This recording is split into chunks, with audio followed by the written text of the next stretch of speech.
دھڑکن بے قابو اور سانس رک رک کر آ رہی تھی۔ میں نے بچپن سے ہی اپنے لیے لوگوں کی نظروں میں اس قدر تحقیر اور تمسخر دیکھا تھا کہ مجھے براہ راست اوپر دیکھنے یا سامنے والے کی آنکھوں میں دیکھ کر بات کرنے کی عادت ہی نہیں رہی تھی۔ لہٰذا جب ناہید اپنا سیاہ دوپٹہ سر پر جمائے ہوئے آ کر بیٹھی تب بھی میری نظریں نیچے زمین پر ہی گڑی ہوئی تھیں، حتیٰ کہ جب اس کے گورے پاؤں سیاہ سینڈلز میں جکڑے میری نظر کے دائرے میں آئے تو میں نے گھبرا کر اپنی آنکھیں مزید جھکا لیں اور خود اپنے جوتوں کو دیکھنے لگا۔ ناہید نے کتابیں میز پر رکھ دیں اور شاعری کا باب نکال کر بولی، سب سے پہلے تو آپ مجھے یہ میر تک کی میر اور درد کی شاعری کی تشریح سکھا دیں۔ ہمیشہ یہ سوال مجھ سے رہ جاتے ہیں۔ میں نے کھنکار کر گلا صاف کیا جیسے کوئی غائب دماغ مقرر حاضرین سے کھچا کھچ بھرے ہال کے سامنے اسٹیج پر آ کر یکدم اپنے دماغ سے مٹ جانے والی تقریر کو یاد کرنے کی کوشش میں وقت ضائع کرتا ہے۔ پتہ نہیں میں نے شعر کی تشریح کیا کی اور نثر کا باب کہاں سے شروع کر کے کہاں ختم کیا۔ ناہید کے کومل ہاتھ صفحے پلٹتے گئے اور میں اس کے ہاتھوں کی لکیروں میں اپنا ڈوبا ہوا مقدر تلاش کرتا رہا۔ ٹھیک 5 بجے ناہید کی امی چائے کا کپ لے کر آ گئیں اور میں نے حیرت سے برآمدے میں لگی بڑی گھڑی کی طرف دیکھا۔ 1 گھنٹہ بھی گزر بھی گیا۔ پھر وہی وقت کی وہ ہماری خواہش سے جنگ میں چائے کا کپ ختم کر کے وہاں سے نکل آیا۔ میں نے زندگی میں کبھی نشہ نہیں کیا تھا، مگر کبھی کبھی سر درد کا تعلق صرف کسی نشہ آور سے نہیں ہوتا۔ کچھ پل ایسے بھی ہوتے ہیں جب فضا میں، ہوا میں، آس پاس کے ماحول میں ہی نشہ گھل جاتا ہے۔ کتنے خوش نصیب ہوتے ہیں وہ لوگ جو بنا کسی گناہ کے بوجھ تلے دبے اس سر درد کا نشہ لیتے ہیں۔ اس روز میں بھی پورا دن بنا کسی نشے کے سر درد میں رہا، مگر کہتے ہیں کہ دنیا کا ہر نشہ عارضی ہوتا ہے، عموماً رات بھر کے خمار کے بعد صبح اتر ہی جاتی ہے۔ میرا نشہ بھی اگلی صبح آئینے میں اپنا چہرہ دیکھتے ہوئے بھگ سے اڑ گیا۔ میں بے خیالی میں کنگھی کرنے کے لیے اپنے کمرے میں لگے ٹوٹے اور میلے سے آئینے کے ایک ٹکڑے میں اپنا چہرہ دیکھ بیٹھا اور میرے سارے سپنے پل بھر میں کرچی کرچی ہو گئے۔ کاش یہ آئینہ ایجاد نہ ہوا ہوتا تو ہم جیسوں کے لیے دنیا اتنی مشکل جگہ نہ ہوتی۔ اس پر میرا جی چاہا کہ دنیا بدصورت یا بدنما نہیں کہے کہ میرا جی چاہا کہ دنیا کے سارے خوبصورت اندھے ہو جائیں۔ جب بصارت صرف بدصورتوں کے پاس ہوگی تو کوئی کسی کو بدصورت یا بدنما نہیں کہے گا۔ یا پھر کاش اوپر والے نے دنیا میں صورت ایک ہی بنائی ہوتی، پھر تو شاید اس بصارت کے آئینے کی ضرورت ہی نہ ہوتی۔ اگلے روز ناہید کے گھر سے باہر ہی مجھے ماجد نے دھر لیا۔ ہاں شہزادے، یہ کیا چکر ہے؟ ہمارے سجن کے گھر، وہ بھی ہم سے چھپ چھپ کے؟ میں نے ماجد کو ٹیوشن والی بات بتائی۔ ماجد نے ایک لمبی سی سرد آہ بھری۔ ہاں میاں، یہی تو فائدے ہوتے ہیں لکھ پڑھ جانے کے۔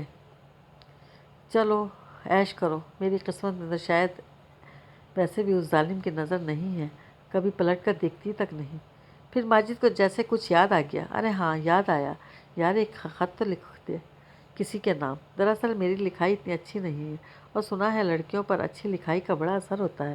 کوئی اور وقت ہوتا تو میں شاید ماجد کو ٹال دیتا، کیونکہ ہر ہفتے کسی نہ کسی کے قدموں میں پھینکنے کے لیے ماجد کو ایسے خط اور رقوں کی ضرورت پڑتی رہتی تھی، مگر اس وقت چونکہ ٹیوشن کا وقت نکلا جا رہا تھا، اس لیے میں نے بادل نخواستہ چند سطور ایک سادے صفحے پر کھینچ کر ماجد کے حوالے کر دیے۔ وصول کرنے والی کا نام اس نے نہیں لکھوایا اور اپنے نام کی جگہ بھی اس نے خالی رہنے دی تاکہ وہ اپنے متاثر کو دستخط کر سکے۔ میں جیسے تیسے جان چھڑا کر ناہید کے گھر کے دروازے کی طرف بڑھ گیا۔ آج مرزا صاحب بھی گھر میں موجود تھے اور صحن میں بیٹھے اپنا حقہ گڑگڑا رہے تھے۔ ہماری پڑھائی کے دوران وہ بھی وقتاً فوقتاً لقمے دیتے رہے اور کچھ جگہ انہوں نے میری تصحیح بھی کی۔ اب انہیں کون بتاتا کہ تصحیح ہوش مندوں کے لیے ہوتی ہے، مدہوش بھلا یہ درست اور غلط کی تکرار کیا جانے۔ ناہید کی باتوں سے اس دن میں نے اندازہ کیا کہ اسے شعر و شاعری سے کافی لگاؤ ہے اور اسے بہت سارے شعر بھی زبانی یاد ہیں، مگر میرے ساتھ ایک بہت عجیب سا مسئلہ تھا۔ میں دن بھر شام کے 4 بجنے کا انتظار کرتا رہتا، پل پل کانٹوں پر کاٹ کر گزارتا، مگر جیسے ہی ناہید میرے سامنے آتی اور اس کے حسن کے نور کی پہلی کرن میری آنکھوں میں پڑتی، میری نظریں خود بخود جھک جاتی تھیں۔ مجھے ناہید کے گھر ٹیوشن پڑھانے کے لیے جاتے ہوئے 7-8 روز ہو چکے تھے اور ان 7-8 دنوں میں نے شاید 7 پل کے لیے بھی اس کے چہرے کو براہ راست نظر بھر کر نہیں دیکھا تھا۔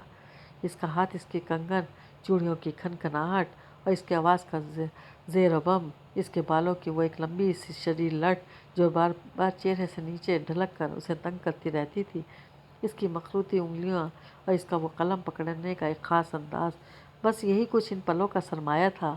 ہاں البتہ ایک فائدہ مجھے یہ ضرور ہوا تھا کہ ناہید کو اردو پڑھانے کے چکر میں خود بھی اردو کے رٹے لگا لیتا اور اپنی اردو کے استادوں سے اس روز کی ٹیوشن کے باب خوب اچھی طرح سمجھ کر آتا تاکہ مجھ سے کوئی غلطی نہ ہو جائے۔ اس مشق سے میری اپنی 10ویں اور اردو کی تیاری بہت اچھی ہو گئی۔ میرے میٹرک امتحانات قریب آ رہے تھے۔ اسکول کی طرف سے 10ویں جماعت کو شہر کے مقامی سینما میں اردو فلم دکھانے کے لیے لے جایا گیا۔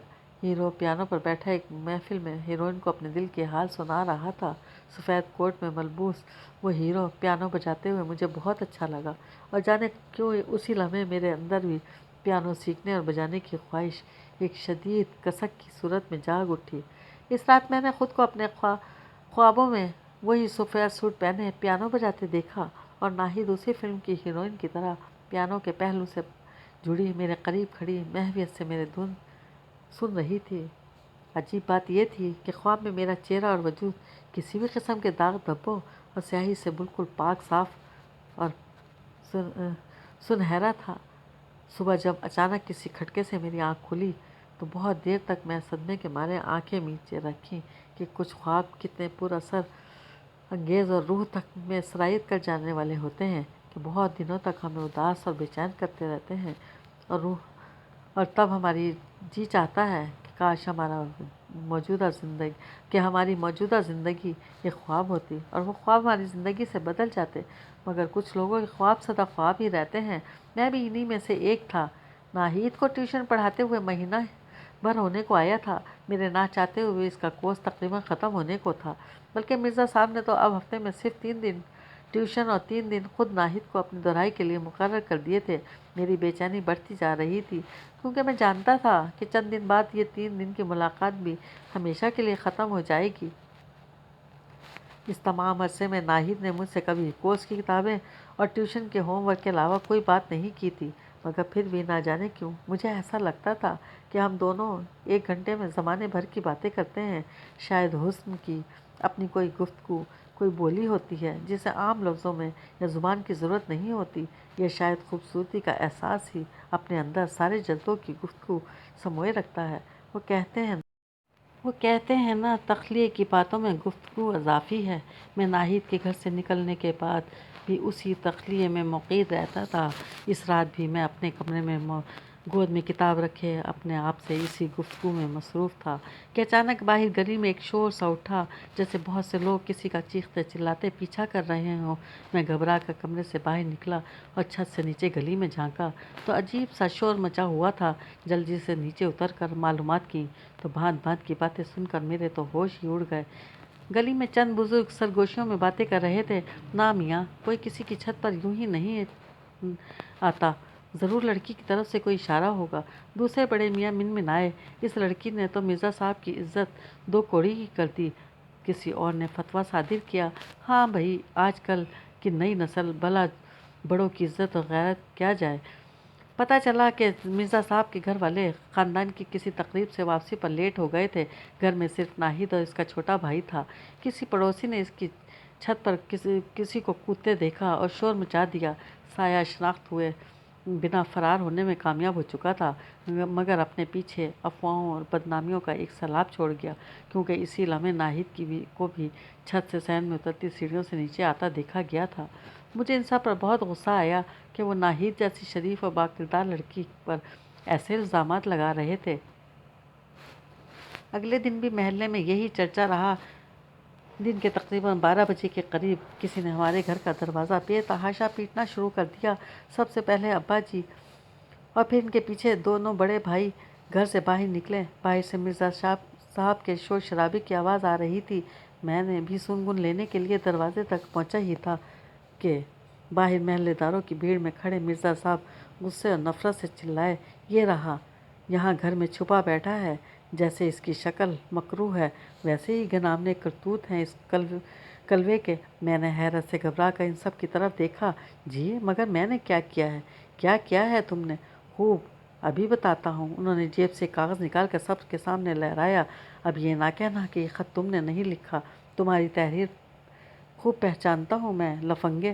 میں نے پہلی نظر میں ہی ماجد کے لیے لکھا اپنا خط پہچان لیا اور میری زبان سے حیرت سے بے ساختہ نکلا، ہاں مگر یہ خط میں نے۔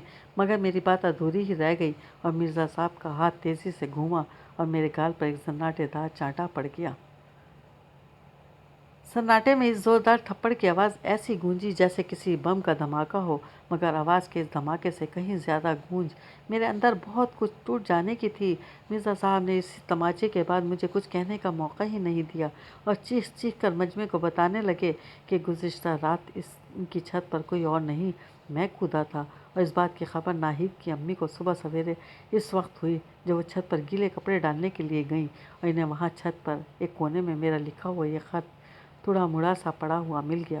وہ سب گھر والے میری تحریر اچھی طرح پہچانتے تھے کیونکہ ناہید کا اردو کا رجسٹر میری تحریر سے بھرا پڑا تھا۔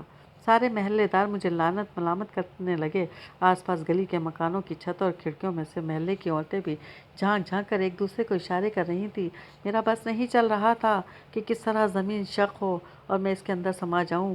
مرزا صاحب کے بھاری چانٹے کے نشان اگلے 3 دن بھی دھیرے دھیرے میرے گالوں سے مدھم پڑنے لگے، مگر میری روح پر لگے اس تھپڑ کے داغ عمر بھر منجمد نہ ہو پائے۔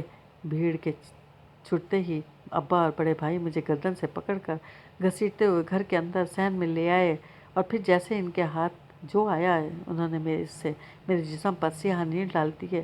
بدن پر چوٹ کے نشان نیل گوں ہوئے تو انہیں نیل کہا جاتا ہے، مگر گھائل کا پورا جسم ہی سیاہ پڑ جائے تو ایسے نیل کو کیا کہا جائے۔ میں نے بہت کوشش کی کہ انہیں یہ بتا سکوں کہ وہ خط میری تحریر میں ضرور تھا مگر میرا نہیں تھا، مگر کسی کو میری یہ ایک نہ سنی۔ اچھا تو یہ تھی تمہاری ٹیوشن، خوب عزت افزائی کرائی ہے آج ہماری، ڈوب مرو شرم سے۔ عشق لڑانے سے پہلے اپنی شکل تو آئینے میں دیکھ لی ہوتی۔ جسم پر ہر چوٹ کے ساتھ میری روح پر بیت کی طرح پڑنے والا ایک تانا بھی کسی تازیانے کی طرح میرے کانوں میں پگھلے شیشے کی طرح لگاتار انڈیلا جاتا رہا۔ بہت دن تک میں شرم کے مارے اپنے چھت والے کمرے سے باہر ہی نہیں نکلا۔ سارے گھر والوں نے تقریباً میرا بائیکاٹ کر رکھا تھا۔ میں دن بھر کمرے میں بیٹھا یہ سوچتا رہتا تھا کہ آخر ماجد کو دیا گیا وہ رقعہ ناہید کی چھت سے کیسے برآمد ہوا۔ ضرور اس بدمعاش نے ناہید کو اکیلا جان کر اس کے گھر کودنے کا منصوبہ بنایا ہوگا اور شور سے گھبرا کر خود خط وہیں پھینک کر فرار ہو گیا ہوگا۔ جانے ناہید میرے بارے میں کیا سوچتی ہوگی، اسے بھی تو باقی سب گھر والوں کو یہی لگا ہوگا کہ میں اسے یہ عشقیہ خط دینے کے لیے رات کو اس کی چھت پر ٹاپا تھا۔ مجھے سمجھ نہیں آ رہا تھا کہ کس طرح ناہید تک اپنے دل کی بات پہنچاؤں کہ مجھے اپنی شکل اور اپنی اوقات کا اچھی طرح اندازہ ہے اور میں کبھی ایسی گستاخی کا سوچ بھی نہیں سکتا۔ میرے دل میں اس کے لیے جو بھی تھا وہ ہمیشہ کے لیے میرے دل کے کسی نازک گوشے میں پنہاں رہنے کے لیے تھا۔ پجاری کی پوجا کسی صلے کی تمنا کے لیے تو نہیں ہوتی۔ پروانے کو شمع سے موم کا دان کب چاہیے ہوتا ہے، اسے تو بس جل جانا ہوتا ہے۔ مجھے بھی صرف جلنے سے واسطہ تھا۔ روشنی کس کے حصے میں آئے اور بھلا یہ روشنی کسی کے حصے میں بھی آئے اس سے بھلا کیا غرض تھی۔ مگر اب ناہید سے ملنا تو درکنار، گھر والوں نے اس کے گھر کے دروازے کے سامنے سے گزرنے سے بھی منع کر دیا تھا۔ 10ویں کے امتحانات میں نے بوجھل دل اور الجھے ہوئے دماغ کے ساتھ دیے اور میں مشکل 2nd ڈویژن میں پاس ہوا۔ بڑی مشکل سے ابا سے کالج میں داخلے کی اجازت ملی، وہ بھی اس شرط پر کہ اپنی کتابوں اور کالج کی فیس کا خرچہ میں خود برداشت کروں گا۔ میں نے سوچ رکھا تھا کہ کالج کے بعد شام کو کوئی چھوٹی موٹی نوکری یا کسی دکان پر کام پکڑ لوں گا، اس لیے کالج میں داخلے کی کوشش کے ساتھ ساتھ میں دن بھر شہر کے چھوٹے موٹے ہوٹلوں اور پیٹرول پمپس وغیرہ پر کام ڈھونڈنے کے لیے بھٹکتا رہتا تھا۔ ایسے ہی ایک دن میں شہر کی پارسی ہوٹلوں والی سڑک پر کسی ہوٹل والے سے ڈانٹ کھا کر نکلا تو ایک لمحے کے لیے مجھے یوں لگا کہ میری آنکھوں کو دھوکا ہوا ہے، مگر میں نے آنکھیں مل کر غور سے دوبارہ دیکھا، ہاں وہ ناہید ہی تھی جو کسی کے ساتھ شاید اسکول کی چھٹی کے بعد قریبی ریسٹورنٹ میں چائے پینے آئی تھی۔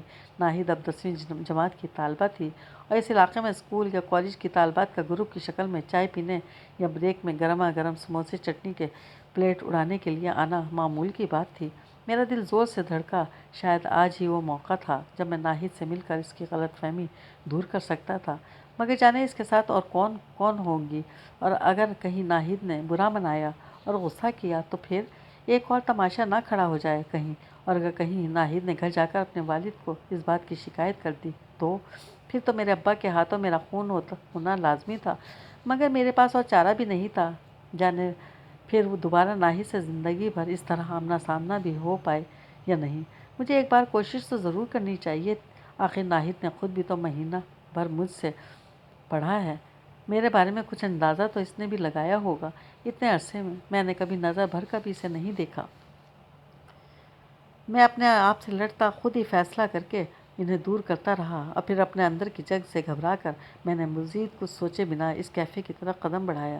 اندر بہت رش تھا، کالج کی لڑکیاں، لڑکے، عام لوگ، کچھ مستقل قسم کے گاہک نما بوڑھے بھی کھڑکیوں کے پاس قبضہ جمائے کھڑے ہوئے تھے اور حسب معمول ایسی ہی باتیں کر کے آہیں بھر رہے تھے کہ ان کا دور کیسا سنہری زمانہ تھا۔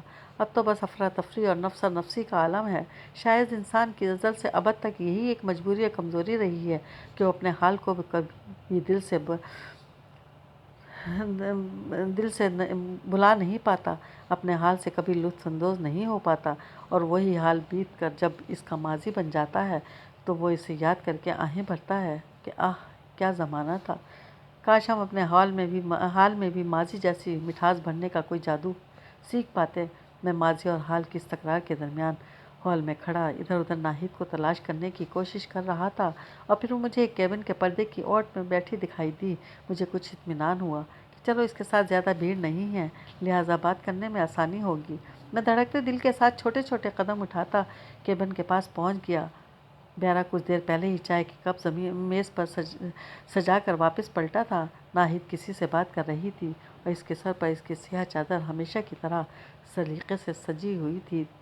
میں نے دل کڑا کر کے زور سے کھنکار کر اپنی موجودگی کا احساس دلایا اور دھیرے سے ناہید کو سلام کیا۔ اس کی سہیلی بھی پردے کی اوٹ میں بیٹھی ہوئی میری نظر سے اوجھل تھی۔ ناہید نے چونک کر میری طرف دیکھا اور مجھے دیکھتے ہی اس کے چہرے کا رنگ جیسے اڑ سا گیا۔ میں نے دلاسا دینے کے لیے قدم بڑھایا کہ میرا مقصد اس کی بدنامی نہیں ہے، میں تو صرف اس کی غلط فہمی دور کرنا چاہتا ہوں، مگر کیبن میں بیٹھے دوسرے شخص کو دیکھتے ہی خود میرے حواس ایک پل میں کسی دھماکے سے بلب کی طرح فیوز ہو گئے۔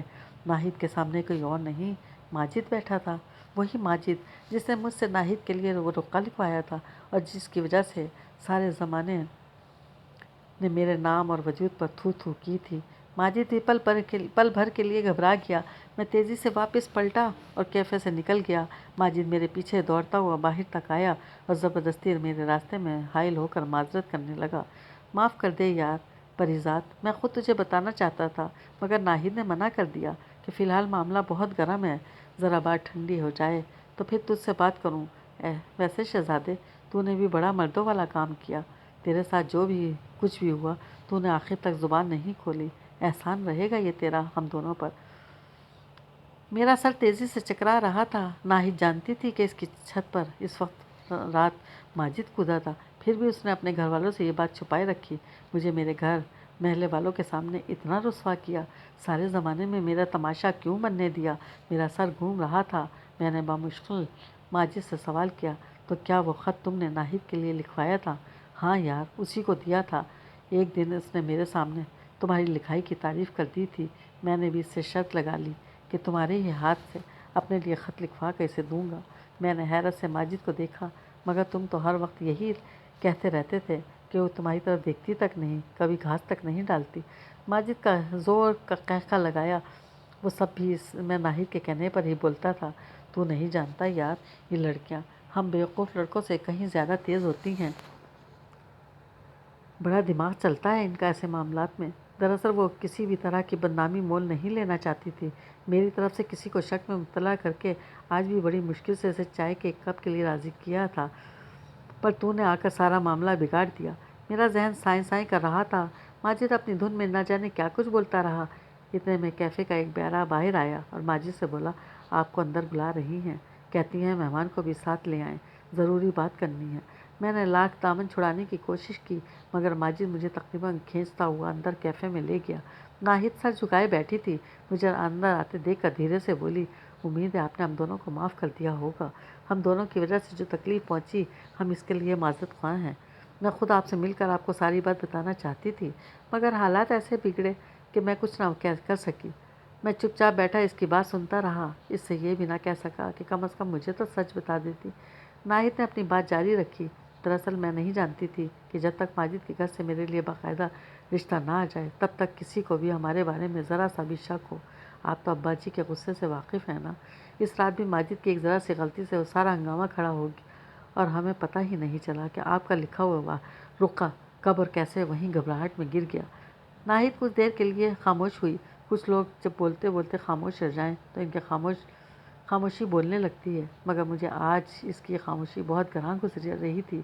دراصل میں بہت ڈر گئی تھی، اس لیے جب ابا نے آپ کی تحریر دیکھ کر آپ پر شک کیا تو میں چپ رہی، کیونکہ میں اگر ماجد یا کسی اور کا نام لیتی تو انہیں مجھ پر بھی شک ہو سکتا تھا۔ میں بھی ان کے ساتھ شامل ہوں، صرف ایک آپ ہی ایسے تھے جن کے نام کے ساتھ میرا نام نہیں جوڑا جا سکتا۔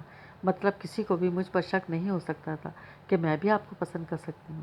میں نے نظریں اٹھا کے اسے دیکھا اور وہ بولتے بولتے چپ ہو گئی۔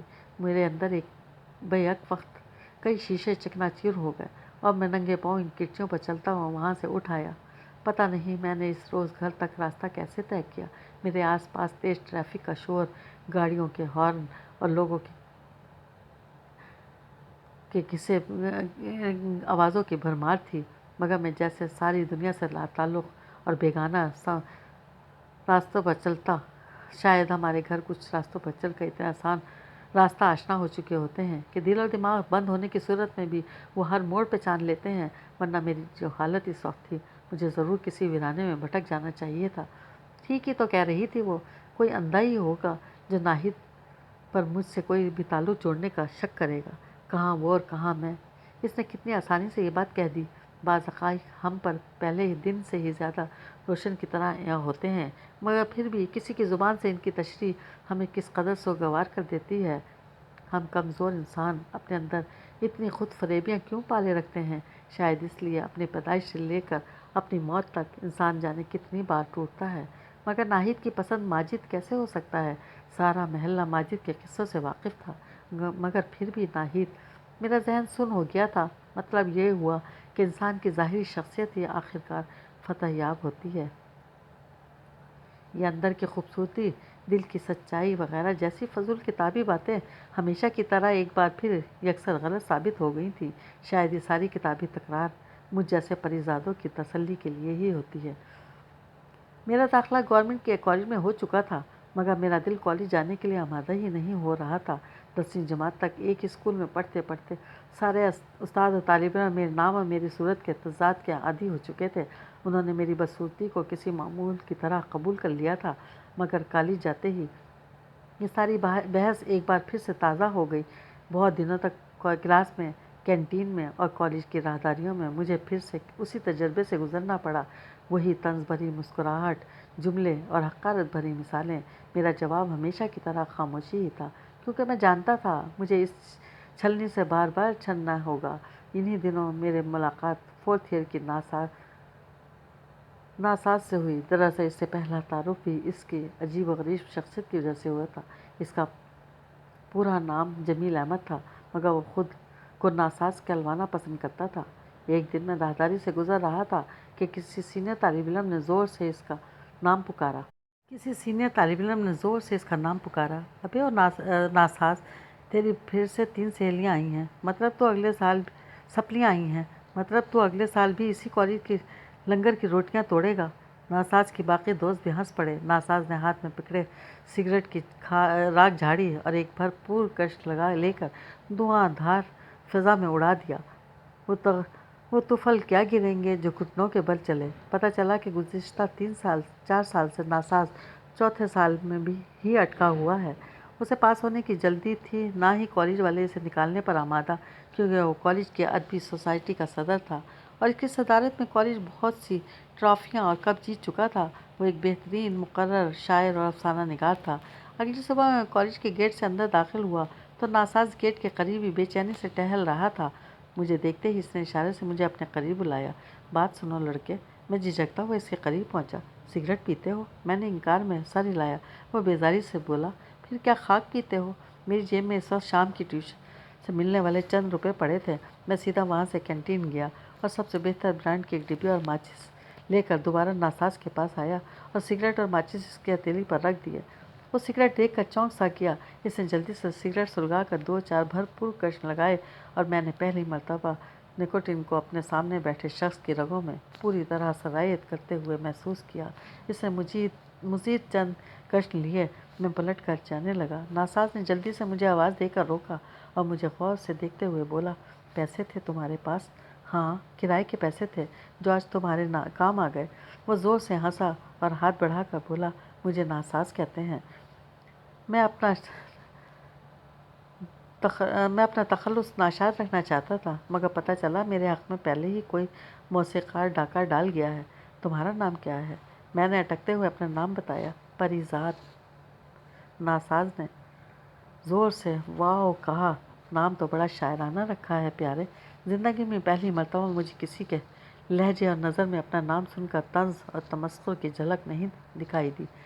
یہ میری ناساز کی دوستی کی ابتدا تھی۔ میری زندگی کا پہلا دوست جس سے بات کرتے ہوئے میری زبان لڑکھڑائی نہیں تھی، نہ ہی مجھے ٹھنڈے پسینے آئے تھے۔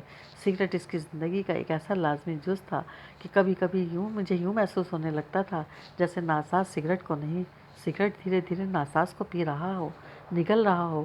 وہ مجھ سے عمر میں 5-6 سال بڑا تھا، مگر اپنی باتوں سے وہ کوئی بوڑھی روح دکھائی دیتا تھا۔ چند ہفتوں بعد شہر کے تمام مردانہ اور زنانہ کالجوں کے درمیان تقریری مقابلے ہوئے تو ناساز کا جادو سر چڑھ کر بولنے لگا۔ میں ایسی تقریبات میں جانے سے حتی الامکان گریز کرتا تھا، مگر وہ فائنل مقابلے کی تقریب میں مجھے کسی طرح زبردستی پکڑ کر لے گیا۔ ہال میں ایک جانب ہمارے کالج کے لڑکوں کی نشستیں لگی ہوئی تھیں اور دوسری جانب لڑکیوں کے کالج کی طالبات بیٹھی اپنی کالج کے مقررات کی حوصلہ افزائی کے لیے شور مچا رہی تھیں۔ میں ایک کونے میں سکڑ کر بیٹھا رہا۔ ناساز اپنی دھواں دھار تقریروں سے ماحول کو گرما رہا تھا، مگر نہ جانے آخری مرحلے میں وہ واپس کیوں ہو گیا اور لڑکی نے پہلا انعام جیت لیا۔ میں نے باہر نکلتے ہی اس سے براہ راست اپنے اس خدشے کا اظہار کیا کہ وہ جان بوجھ کر ہارا ہے۔ ناساز دھیرے سے مسکرایا۔ تم اگر دھیان سے دیکھتے تو تمہیں پتہ چلتا کہ میں جیت گیا ہوں۔ زندگی میں ہر بازی اول اور دوئم نمبر سے نہیں ناپی جاتی۔ پھر اس نے مجھے غور سے دیکھا۔ تم نے کبھی کسی سے محبت کی ہے پری زاد؟ میں پل بھر کے لیے مجھے یوں محسوس ہوا کہ ناساز بھی باقی سب لوگوں کی طرح میرا مذاق اڑا رہا ہے، مگر مجھے اس کی آنکھوں میں اس کے سوال کی سچائی دکھائی دی۔ میں نے سر جھکا کر دھیرے سے جواب دیا، مجھ سے بھلا کون محبت کرے گا؟ کیوں؟ تم سے محبت کیوں نہیں کی جا سکتی؟ میں چپ رہا۔ ناساز نے نصیحت کی، شعر یاد رکھا کرو، صنف نازک پر بڑا اثر پڑتا ہے اچھے شعروں کا۔ پھر کچھ سوچ کر بولا، منیر نیازی کو پڑھا ہے اور اس کی ایک نظم تو زبانی یاد کر لو۔ ہمیشہ دیر کر دیتا ہوں، ضروری بات کہنی ہو، کوئی وعدہ نبھانا ہو، اسے آواز دینی ہو، اسے واپس بلانا ہو، ہمیشہ دیر کر دیتا ہوں۔ کسی کو موت سے پہلے کسی غم سے بچانا ہو، حقیقت اور تھی کچھ، اس کو جا کر بتانا ہو، ہمیشہ دیر کر دیتا ہوں میں نے جلدی ساری نظم اپنی کاپی پر نوٹ کر لی اور اسی وقت اس کا رٹا بھی لگا لیا۔ بس اب یاد رکھنا کہ تمہیں اپنی گفتگو کے دوران کسی نہ کسی بہانے یہ نظم دہرانی ہے۔ میں تمہیں چند اور پر اثر انگیز غزلیں اور نظمیں بھی یاد کروا دوں گا، کیا سمجھے؟ میں نے جلدی سے کسی بچے کی طرح سر ہلایا۔ مجھے یاد آیا کہ ناہید کو بھی شعر و شاعری سے کافی گہرا لگاؤ تھا اور شاید ماجد کو بھی بہت سے شعر یاد تھے۔ ناہید کا خیال آتے ہی میرے گال میں شدید جلن کا ایک احساس ہوا۔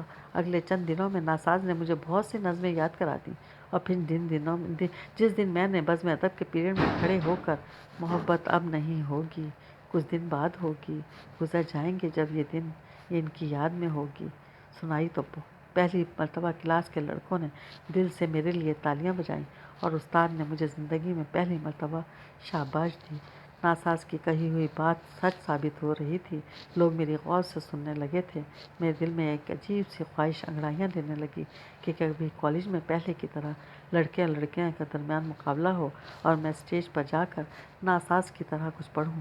میں نے سارے بڑے شاعروں کو تقریباً حفظ کر لیا اور مجھے کالج کی بزم ادب کی ٹیم میں بھی شامل کر لیا گیا تھا، اور اس کوشش میں میرے اندر بھی چھوٹا سا ہی صحیح مگر ایک چھوٹا موٹا شاعر پلنے لگا تھا۔ میری باتوں میں شاعری کا رنگ جھلکنے لگا تھا۔ ناساز کسی منجھے ہوئے استاد کی طرح میری شاعرانہ تربیت کر رہا تھا، وہ کہیں سے بھی اچانک نازل ہو جاتا۔